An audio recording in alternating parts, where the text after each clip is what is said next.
সত্য ঘটনা অবলম্বনে রচিত উপন্যাস নিষিদ্ধ চাওয়া লেখিকা আফরোজা পর্ব 17 ও 18। সজল ইসরাতের হাত ধরে শপিং মল থেকে বের হলো। 10 জন বডিগার্ড শপিং ব্যাগ নিয়ে বেরিয়ে গাড়িতে ব্যাগগুলো উঠিয়ে রাখছে। ইসরাত বেরিয়ে দেখে জামাল আর একটা ছেলে দাঁড়িয়ে কথা বলছে। ইসরাত ঝামটা মেরে সজলের হাতটা ছেড়ে দিল। জামাল ওদেরকে বেরোতে দেখে ওদের কাছে গেল, বলল সব কাজ শেষ, রাত অনেক হয়েছে, মা বারবার কল দিচ্ছে। সজল, হ্যাঁ একটা কাজ বাকি আছে, সেটা গাড়িতেই হয়ে যাবে। ইসরাত ভয়ে মাথা নিচু করে আছে, ওর ভাইয়া যদি বকা দেয় বাড়িতে গিয়ে সবাইকে বলে দেয়। আর একটা ছেলে ওদের দিকে এগিয়ে গিয়ে বলল, আসসালামু আলাইকুম, কেমন আছেন ভাবি? সজলের কাশি উঠে গেল। ইশারায় দাঁত কিটমিটি দিয়ে সে, কি বলছিস শালা? ইসরাত হাঁ করে তাকিয়ে আছে। কাকে ভাবি বলছে ছোট্ট মস্তিষ্কে কিছু ঢুকছে না। ইসরাত, আমাকে বলছেন? আদনান, সরি, ভুলে আপনাকে ভাবি বলছি। কেমন আছেন? আমি সজলের ল্যাংটা বেলার বন্ধু। সজল, তোর কাছেও জানতে চেয়েছে আমি তোর কোন কালের বন্ধু? আদনান 32টা দাঁত বের করে হাসি দিয়ে, পরিচিত হয়ে থাকা ভালো, ভবিষ্যতে আমাকেই কাজে লাগবে। ইসরাত, ওয়ালাইকুম আসসালাম, ভালো আছি, আপনি কেমন আছেন ভাইয়া? আদনান, ভালো আর কই থাকি, দেখেন না আপনার জামাই আমাকে কিভাবে টর্চারিং করে। সজল, চুপ কর শালা, আজে বাজে কথা বলছিস। অনেক রাত হয়েছে, ইসরাতকে বাড়ি পৌঁছে দিতে হবে। জামাল গিয়ে নিজের গাড়িতে উঠে বসলো আর ইসরাতকে ডাক দিল। ইসরাত যেই গাড়িতে উঠতে যাবে তখন সজল বলল, তুমি আমার গাড়িতে গিয়ে উঠে বসো যাও। ইসরাত মাথা নিচে করে দাঁড়িয়ে আছে। সজল ধমক দিয়ে, কথা কানে যায় নাই, বললাম না আমার গাড়িতে গিয়ে উঠে বসো। সজলের ধমকে ইসরাত কেঁপে উঠল। ইসরাত সজলের গাড়িতে গিয়ে উঠে বসলো। জামাল, কি রে, ওকে কি বাড়িতে নিতে দিবি না?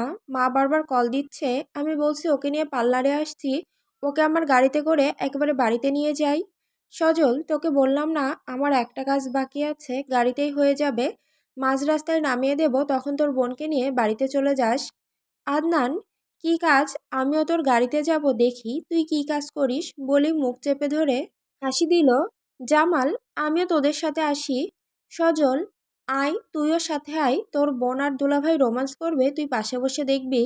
জামাল, আস্তাগফিরুল্লাহ, আমার বোনটা অনেক ছোট, তাড়াতাড়ি আমার বোনকে আমাকে ফিরিয়ে দাও। আদনান, এ হতে পারে না, কখনোই এই কাজ আমার বন্ধু করতে পারে না। ফিরে আয় সজল, এখনো সময় আছে, এই রাস্তা থেকে ফিরে আয়, বলে হাসতে শুরু করলো। সজল আর কিছু বলল না, নিজের গাড়িতে উঠে গাড়ি স্টার্ট দিল। ইসরাত মুখ ভেঙচি মেরে অন্যদিকে তাকিয়ে আছে। সজল কিছুটা দূরে গিয়ে গাড়ি থামিয়ে দিল। ইসরাত, গাড়ি থামালেন কেন? সজল, একটা কাজ বাকি আছে, সেটা করার জন্য। ইসরাত, কি কাজ? সজল ইসরাতকে আর কিছু বলার আর সুযোগ দিল না। ইসরাতের মাথা চেপে ধরে ঠোঁটে ঠোঁট ডুবিয়ে দিল। অন্য হাত দিয়ে নিজের সিট বেল্ট খুলে ইসরাতকে টেনে নিজের কোলে বসালো। ইসরাত 2 হাত দিয়ে ধাক্কা দিচ্ছে আর হু হু করছে। চুম্বন গভীরের থেকে গভীরে লিপ্ত হচ্ছে। সজলের এক হাত দিয়ে ইসরাতের গলায় বিচরণ করছে। ঠোঁট থেকে মুখ নামিয়ে ধীরে ধীরে গলার দিকে মুখ নিল। ইসরাতের শ্বাস ভারী হয়ে আসতে সজল গলায় হালকা হালকা কামড় দিচ্ছে। ইসরাতের পুরো শরীর অবশ হয়ে আসতে, বাধা দেওয়ার শক্তি পাচ্ছে না। ইসরাত কেমন জানি অনুভূতির সাগরে ভাসতে।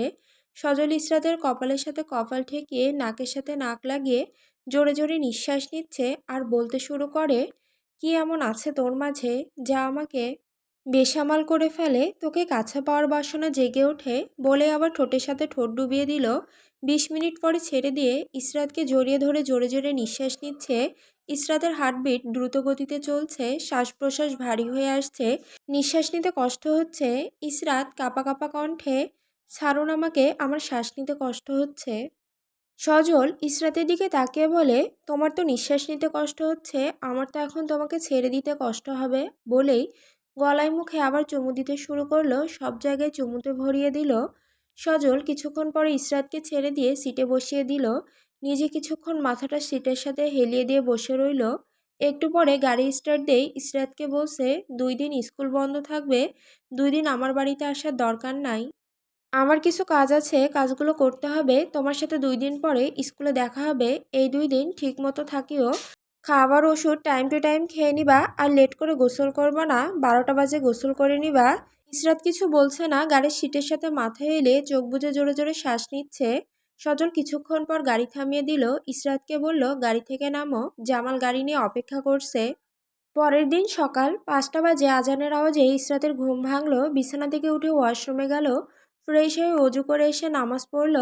হিজাবটা খুলে আয়নার সামনে দাঁড়িয়ে মাথাটা আঁচড়াতে যাবে, তখন কানের দুলগুলো জ্বলজ্বল করছে। নিজের মুখটা আরও আয়নার কাছে নিয়ে গেল, নিজেকে খুঁটিয়ে খুঁটিয়ে দেখছে। জিনিসগুলো দেওয়ার পরে মুখের উজ্জ্বলতা আরও বৃদ্ধি পেয়েছে। পরক্ষণে মনে পড়ল বাজে লোকটা তার সাথে কী সব বাজে বাজে কাজ করে। লোকটার বউ আছে, কত খারাপ একটা লোক। লোকটাকে দেখতে খুব ইচ্ছে করছে। বাজে লোকটাকে দেখতে ইচ্ছে করছে কেন? 2 দিন স্কুল বন্ধ, বাজে লোকটার বাড়িতেও যেতে হবে না, আমি খুব শান্তিতে থাকতে পারবো। ইসরাত মক্তবে যাওয়ার জন্য রেডি হয়ে নিল। রুহানি খানের দরজার কাছে গিয়ে আস্তে ডাক দিয়ে বলল, মা, আমি মক্তবে যাচ্ছি। রুহানি খান তখন নামাজের পাটিতে বসে তসবিহ পড়ছিলেন। দরজার ওই পাশ থেকে বলল, আচ্ছা, সাবধানে যাও, ফি আমানিল্লাহ। ইসরাত মক্তব থেকে বাড়ি ফিরছে। আধা ঘন্টা হয়ে গেছে, নিজের রুমে বসে আছে। খুব খিদে পেয়েছে, তারপরও নিচে যাচ্ছে না। খুব ভয় করছে, কারণ মা আর দাদুমণি জিজ্ঞেস করলে সে কি বলবে। মিথ্যাও ভালো মতো বলতে পারে না। রুহানি খান, ইসরাত মামনি, নাস্তা করতে আসো, অনেক বেলা হয়েছে। ইসরাত আর কোনো উপায় না পেয়ে নিচে গেল। ডাইনিং রুমে গিয়ে দেখে সবাই নাস্তা করছে। চেয়ারম্যান সাহেব, মামনি, আসো আমার পাশে বসো, তোমার সাথে অনেক দিন দেখা হয়নি, বাবা একটু কাজে ব্যস্ত ছিলাম। ইসরাত বাবার পাশে গিয়ে বসলো। নাস্তার প্লেটে হাত দিবে, তখন ইসরাতের দাদুমণি বলে উঠল, বাদশা, তোর মেয়েকে কি বিয়ে দিয়েছিস নাকি? নতুন বউয়ের মতো নাকফুল কানের দুল পরে বসে আছে যে। ডাইনিং টেবিলে সবাই খাওয়া বাদ দিয়ে ইসরাতের দিকে তাকালো। রুহানি খান চমকে উঠে, কিরে ইসরাত, এই কাজ কখন করলি? কাল অনেক রাত করে বাড়ি ফিরেছিস, তাই তোর দিকে ভালো করে খেয়াল করিনি। ইসরাত প্লেটে হাত দিয়ে মাথা নিচু করে বসে আছে, কিছু বলছে না। জামাল, মা, আমি ওকে কালকে পার্লারে নিয়ে গেছিলাম, তোমাকে বললাম যে ওখান থেকে করিয়েছি। দাদুমণি, পার্লারে নিয়ে গেছো ভালো কথা, তাই কানের নাকের জিনিস দিতে হবে। এই বাড়ির নিয়ম কি তুমি জানো না? মেয়েদের বিয়ের দিন এগুলো পড়তে হয়, অবিবাহিত মেয়েরা এগুলো পড়ে না। রুহানি খান, জামাল, এই কাজ একদম ঠিক করো নাই, ও ছোট মানুষ, তোমার কাছে আবদার করতেই পারে, তোমার তো বাড়ির বড়দের জিজ্ঞেস করা উচিত ছিল। চেয়ারম্যান সাহেব, তোমরা কি শুরু করছো সকালবেলা? নাস্তার টেবিলে এত কথা কিসের? ওরা ছোট মানুষ, ভুল করেই ফেলেছে, এই নিয়ে চিল্লাপাল্লা করে লাভ নাই। মামনি, তুমি খুশি তো? ইসরাত মাথা নাড়িয়ে, হ্যাঁ বাবা। দাদামণি, বাদশাহ, তোর ছেলে মেয়েদের সাপোর্ট করে করে নষ্ট করে ফেলছিস। একদিন মাথায় উঠে নাচবে, সেদিন আর মাথা থেকে নামাতে পারবি না। জামাল, চেয়ারম্যান বাড়ির প্রত্যেকটা ছেলেমেয়েরা মাথায় উঠে নাচে, কেউ তাদেরকে নামাতে পারেনি। দাদুমণি, আপনার ছেলেমেয়েরাও নাচে এবং মানুষকেও নাচায়। রুহানি খান, বড়দের মুখে মুখে তর্ক করতে শিখে গেছো, দাদুমণিকে সরি বলো। জামাল, সরি বলে নাস্তা না করে চলে গেল। রুহানি খান, নাস্তাটা তো করে যা, কোথায় যাচ্ছিস? ইসরাত নাস্তা করছে আর সজলকে বকা দিচ্ছে। বাজে লোকটার কারণে এখন ভাইয়াকে কতগুলো কথা শুনতে হয়েছে। লোকটা খুব বাজে, কি দরকার ছিল কালকে এই কাজ করার? চেয়ারম্যান সাহেব, মামনি, তোমার পড়াশোনা কেমন চলছে? হেডমাস্টার তোমাকে কি এখনো জ্বালাতন করে? ইসরাত মনে মনে, জ্বালাতন করে মানে? আমার কলিজা টেনে ছিঁড়ে খাই। না বাবা, সব কিছু ঠিকঠাক চলছে। চেয়ারম্যান সাহেব, তোমার স্কুল থেকে শিক্ষা সফরে কবে নিবে? ইসরাত, আর একদিন পরে। চেয়ারম্যান সাহেব, তোমার যা যা দরকার তোমার ভাইকে নিয়ে গিয়ে মার্কেট করে এসো, বাবার অনেক কাজ, তাই তোমাকে নিয়ে যেতে পারবো না। ইসরাত, লাগবে না, আমার সব কিছু আছে। ইসরাত নাস্তা শেষ করে ডাইনিং রুম থেকে নিজের রুমে চলে গেল। চৌমুনি বাজারে রাস্তা থেকে কার্গো কন্টেনার বোঝাই করে 16 থেকে 18 বছরের মেয়েদের নেওয়া হচ্ছে বিদেশে পাচার করে দেওয়ার জন্য। হুট করে চারপাশ থেকে কন্টেনারকে 20টা হোন্ডা বাইক এসে ঘেরাও করে ফেলে।